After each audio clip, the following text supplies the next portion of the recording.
What's up, nerds, and welcome to a really interesting video to make, where we discuss the world order and how it is broken by the Wayfinder trio during the events of Kingdom Hearts Birth by Sleep. Before we can really talk about that, however, we have to ask the question of, what exactly is the world order, and how exactly does one go about breaking it? I tried to find some comprehensive explanation, but I was shocked to discover that there wasn't one anywhere. I searched YouTube amongst all of the known Kingdom Hearts YouTubers with pretty good reps. I've searched the Kingdom Hearts wiki, fan forums, everything. Nothing. This is supposedly a pretty significant nature taboo, and yet there's almost nothing on the subject. So, I've decided to dive headfirst into this subject, poring over every single cutscene from every main console release Kingdom Hearts game. While I am not including Union Cross or Dark Road here, it is safe to assume that it works the same for them. So, the first question, what is the world order? Well, as luck would have it, Donald Duck himself answers this question in the Kingdom Hearts manga. He says, and I quote, "Every world is defined by its particular boundaries, within which some understanding of reality emerges as truth. Two truths cannot coexist, and so, from the introduction of foreign bodies, is conflict and chaos spawned. That's why we limit our involvement in local affairs." End quote. This miniature speech tells us exactly what it is and how one would break it. Put simply, the world order is that each and every world in the Kingdom Hearts multiverse believes it's the only one. Now, there are exceptions, of course, like Monstropolis with its human world, but both worlds exist in the same reality. So by Kingdom Hearts terms, the monster and human worlds of Monsters, Inc. technically count as only one world. That's why Donald's magic occasionally disguises himself, Sora, and Goofy when they go to certain worlds like Atlantica or Halloween Town, because they need to look like they belong to that world in order to keep the world order. So now that we know what it is, how does it get broken? Well, obviously the easiest way is to tell people about the existence of other worlds. That being said, it's shown that some people who live in the worlds know that theirs isn't the only one. King Triton of Atlantica knows what the other worlds are, and while we never know for certain, I'm willing to bet all of the Olympic gods know as well, not just Hades. However, it's clear from how Triton behaves that those who do know this information act as guardians of that information, protecting it from becoming public knowledge.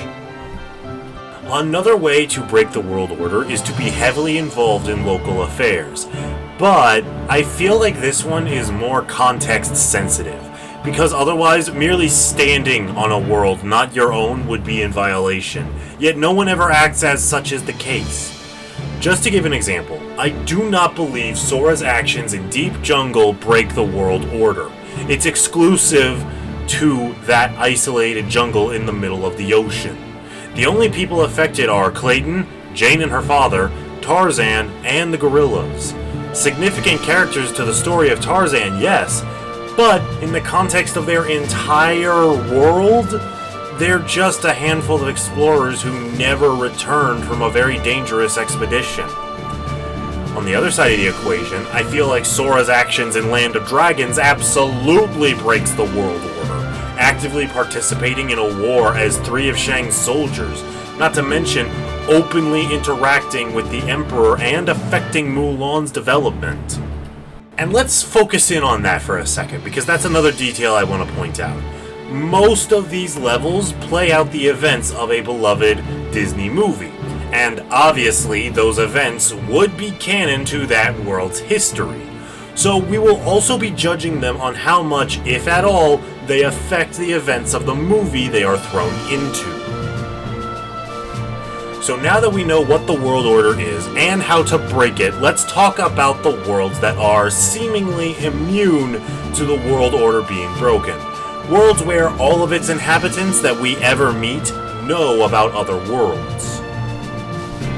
Obviously, the first world we can rule out is Land of Departure. That world pretty much exists purely to be a training ground for Keyblade wielders, so naturally, the World Order doesn't really exist there.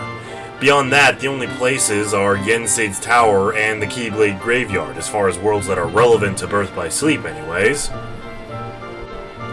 I'm not counting Radiant Garden since, as of right now, it's impossible to know if anyone beyond Ansem the Wise and maybe his students know about other worlds. I know some people are wondering if Disneytown follows the World Order, and I'll be honest, it's hard to say, especially since so many of its known residents either know or go on to know about other worlds, like Minnie, Mickey, Donald, Goofy, Chip, Dale, Uncle Scrooge, Huey, Dewey, Louie, Pluto, and Pete. But since we don't know if Horace is aware of other worlds, and it's possible that Huey, Dewey, and Louie do not yet know, I'm going to say that no, Disneytown is not immune to the World Order. One quick little thing I am going to preface right now is that not all worlds will be covered in proper chronological order. They're going to be covered pretty much in the order that come to my brain. So, that does still leave us with 7 worlds to talk about, and we're gonna get right into it. Starting with the Enchanted Domain. This is the world of Sleeping Beauty. The Wayfinder trio visits this world in the order of Terra, Ventus, Aqua. Terra meets Maleficent and gets hypnotized into trapping Aurora's heart. Ventus ventures into Maleficent's castle to free it, and Aqua aids Prince Philip in defeating Maleficent so he can break the curse. Terra 100% breaks the World Order with little room to debate otherwise. True, he's not in his right mind when he does it, but the fact remains that he imprisoned Aurora's heart in darkness. Not only is Aurora a princess of heart, which is an entirely different can of worms, but also, without her heart, she'd never wake up, even with True Love's kiss. Or, even worse, it does break the curse, but since she no longer has her heart, she gets swallowed by the darkness and becomes a heartless. Thanks to Terra, Maleficent had guaranteed her victory, which would condemn an entire kingdom to an eternal slumber. Ventus is more difficult to say. He returns Aurora's heart, effectively undoing the damage Terra caused, but he also battles against Maleficent. Now, you might think this doesn't matter, but it possibly does. This fight takes place before Philip is freed by Aqua and the Good Fairies, meaning it's also before her face-off with Philip that's supposed to result in her death. Assuming that we are meant to treat the canon events of the movie as part of the World Order, it boils down to how injured Maleficent is after Ventus's battle with her. Because if he managed to wound her, that could have a positive or negative effect on the World Order. And after the fight, by the time Aqua enters the scene, Maleficent's clutching her chest and hunched over, clearly in some degree of pain. That said, she recovers fairly quickly. Ultimately, I'll say no, he doesn't, but just barely. The fact that he undoes Terra's mistake helps him get off scot-free in this world. Aqua, however, is just as guilty as Terra, for pretty much the exact opposite reasons, to be honest. Not only does she aid the prince in his escape and ride to the kingdom, which the good fairies were fully capable of doing on their own, but she also helps him fight Maleficent. With her influence, Maleficent doesn't die after her dragon boss fight like she's supposed to from in the movie. Now, true, this is largely because Maleficent goes on to be one of the recurring antagonists of the other Kingdom Hearts games, and she disappears from her own world, meaning that as far as her native world is concerned, she may as well be dead, but the fact remains, she is alive, and if Aqua hadn't aided the prince, Maleficent would have died that day like she was supposed to. Next is the Dwarf Woodlands, and I was surprised to learn this next part. They don't break the World Order here. None of them do.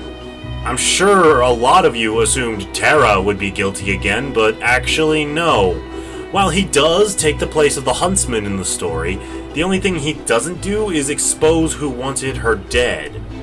Aside from that, everything about the huntsman's role plays out how it should. She's out picking flowers, gets scared, and runs into the forest. Now you could argue that he does break the world order because of what happens with the mirror as a result of his dealings with the evil queen, which is fair, but nothing happens in the original film with the mirror after the evil queen learns Snow White is alive anyways, so it actually doesn't affect anything. Ventus actually smooths out Terra's only bump in the road by being someone the dwarves don't trust, giving them a reason to remind Snow to be mindful of strangers. Not only that, but he actually prevented a major breaking of the world order by giving the old hag an apple that she accidentally dropped. In case you forgot, that's the evil queen, and the apple in question is the poisoned apple that puts Snow White into a death-like sleep. Yes, that's actually horrible for Snow White, but since it's supposed to happen, Ventus isn't actually guilty. Also, the kid had no idea, not even in the modern day of Kingdom Hearts 3. Cut him some slack. And the only thing Aqua really does is point the way for the unnamed prince to find where Snow White's body is, which he would do somehow anyways in the original film. So, yeah, there's at least one world where the Wayfinder trio are actually completely innocent. Next up is Castle of Dreams, and this was a difficult one to nail down. But here, I'm gonna say Terra and Aqua are the only guilty parties, albeit by technicalities alone. Terra escorting Cinderella to the ball himself actually slows down Cinderella's arrival time, meaning she has less time with Prince Charming than she would have. And I hear you, the only reason he was escorting her was to protect her from the unversed, which is fair, and I'm not saying he's in the wrong here. This is one of those breaking the rules for the greater good situations.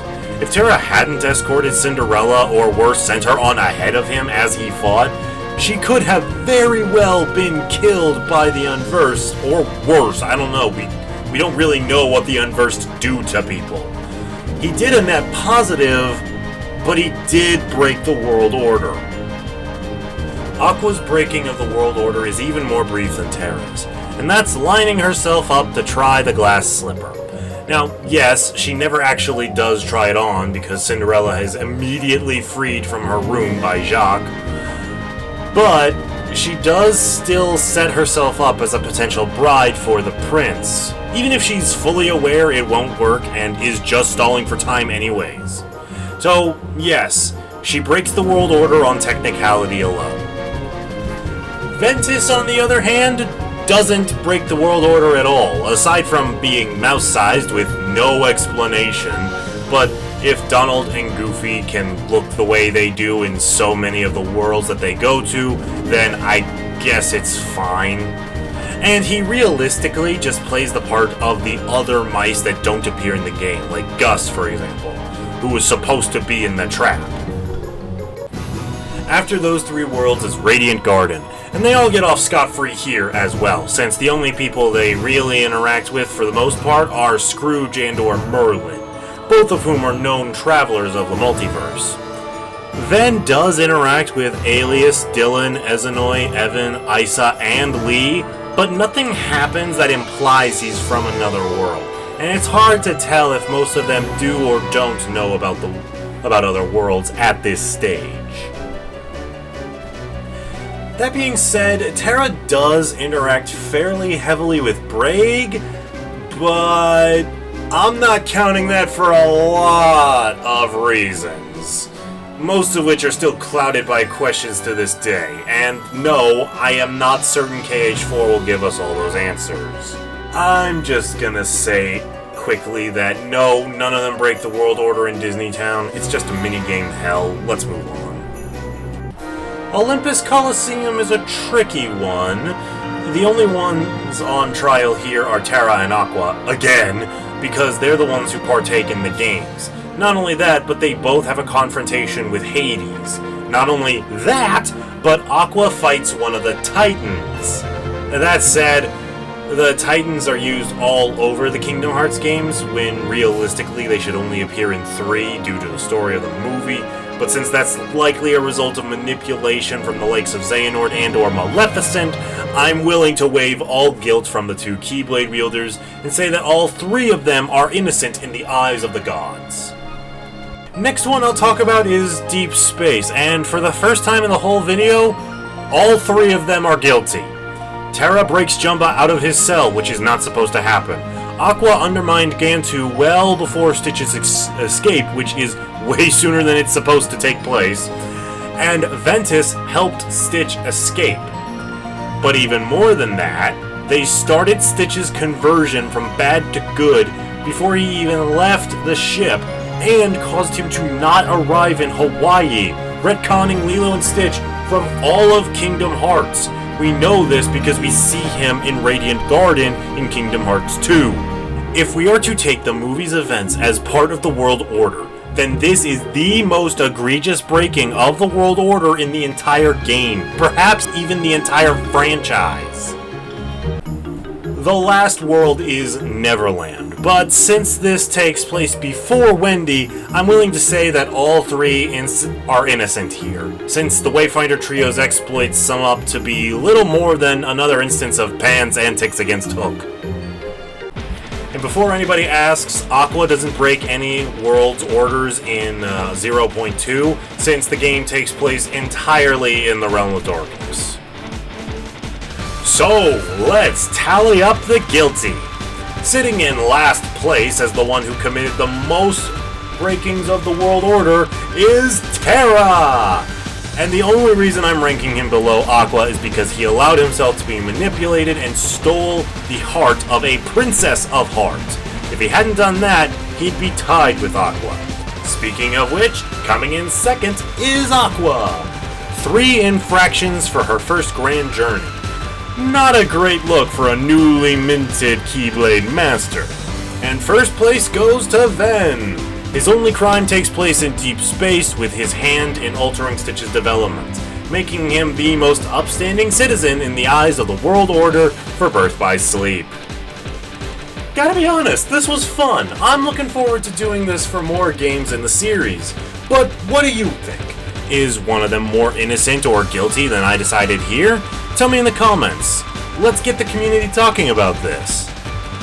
Thank you guys so very much for watching. Be sure to like, comment, and subscribe. Don't forget to ring the bell so you never miss an upload. Check out my buddy Tyler Crux. He does a lot of fun stuff on his channel, like his Road to Completion videos. Definitely check those out if you haven't already.